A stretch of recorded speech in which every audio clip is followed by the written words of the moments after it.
Assalamualaikum warahmatullahi wabarakatuh. Waalaikumsalam warahmatullahi wabarakatuh. Gimana ya, anak? Baik-baik, alhamdulillah. Baik, Pak. Kalau baik nggak? Alhamdulillah baik. Ya. Jadi untuk pertemuan pertama, Bapak akan menerangkan tentang ESP for Engineering. Ada yang tahu engineering itu apa? Tahu Pak, Apa? Ya betul. Untuk ESP ada yang tahu? tahu Pak. Apa? Kasih terus Pak. Ya betul. Bapak tahu nggak, Pak? Terus Bapak sudah kirim file di group, tolong buka. Ya. Belum dulu Pak.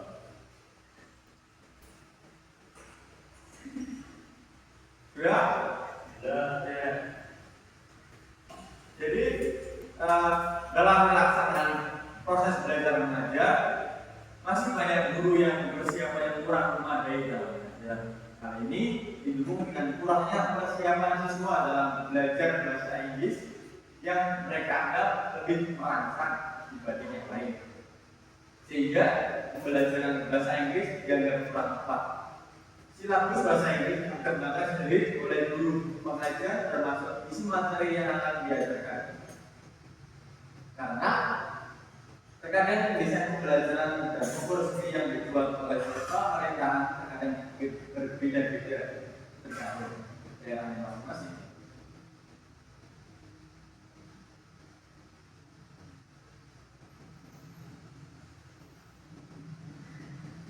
Khususnya bagi SMK, perkembangan materi yang digunakan tidak memungkinkan mereka memahami bahasa Inggris sesuai dengan keterampilan profesional yang mereka miliki. Tentunya, hal ini juga memerlukan dukungan yang besar dari lembaga pendidikan. Hal ini akan menjadi bentuk perundingan untuk mempertahankan eksistensi lembaga pendidikan sebagai sarana pembelajaran bahasa Inggris dan melahirkan generasi bahasa Inggris yang unggul.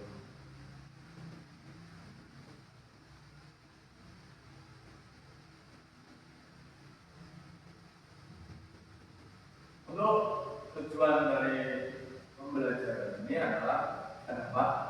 Yaitu bisa memahami dokumentasi teknik, menekankan peserta didik untuk membaca dan memahami dokumentasi teknik seperti spesifikasi teknis dan manual peralatan.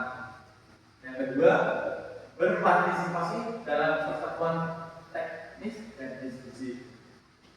Biasanya mengembangkan keterampilan berbicara dan bertindak dalam pertemuan teknis atau diskusi, termasuk penggunaan kosakata yang tepat.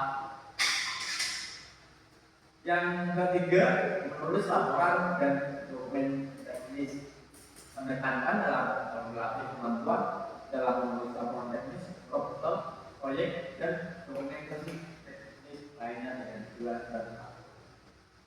Yang keempat adalah memahami dan menggunakan istilah dan konsep teknis.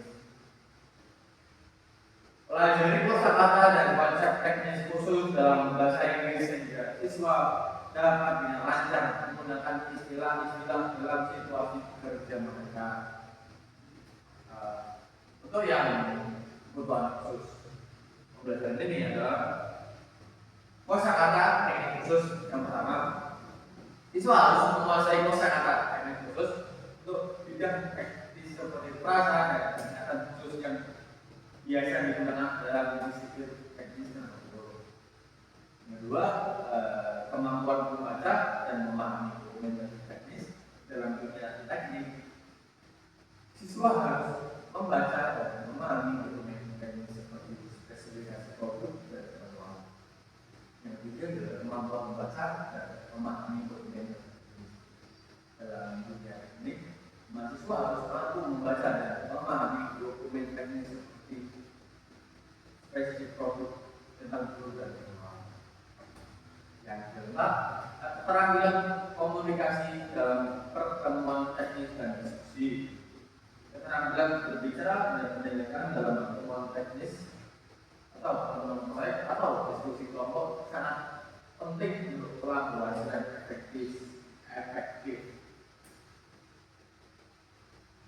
Yang kelima, kemampuan menulis dan membaca email profesional. Siswa harus menulis dan memahami email dengan gaya dan kosakata yang sesuai dengan konteks profesional, terutama saat berkomunikasi dengan rekan kerja, pelanggan, atau pihak lain yang berhubungan dengan perusahaan tersebut. Terus pengembangan keterampilan presentasi teknik. Dalam dunia teknik, presentasi atau laporan teknik sering kali diperlukan. Oleh karena itu, siswa harus mengembangkan keterampilan mengkomunikasikan informasi dan meyakinkan.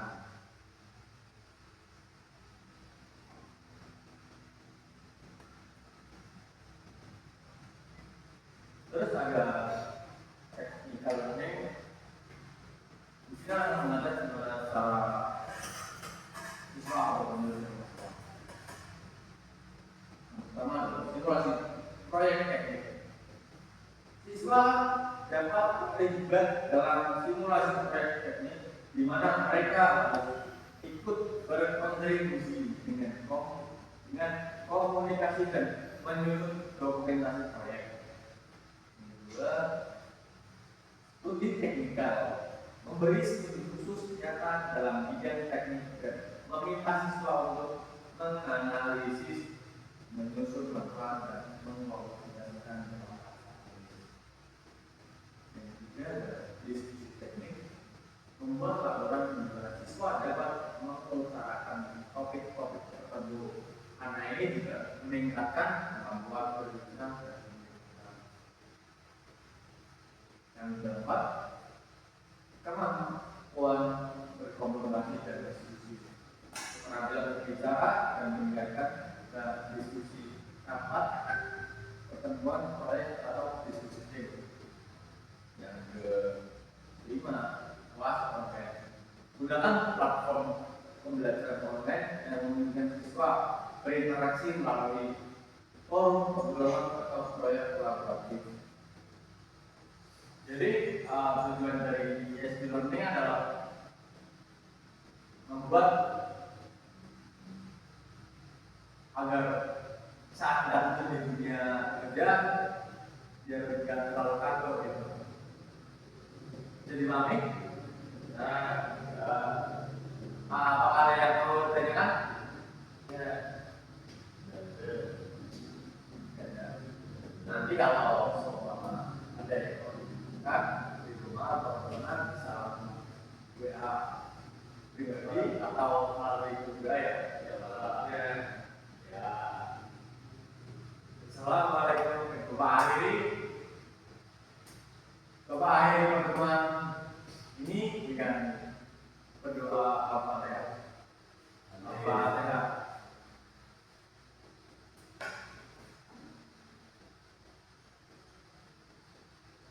Terima kasih. Semoga ilmu ini meresap dan dapat dipelajari. Wassalamualaikum warahmatullahi wabarakatuh. Waalaikumsalam.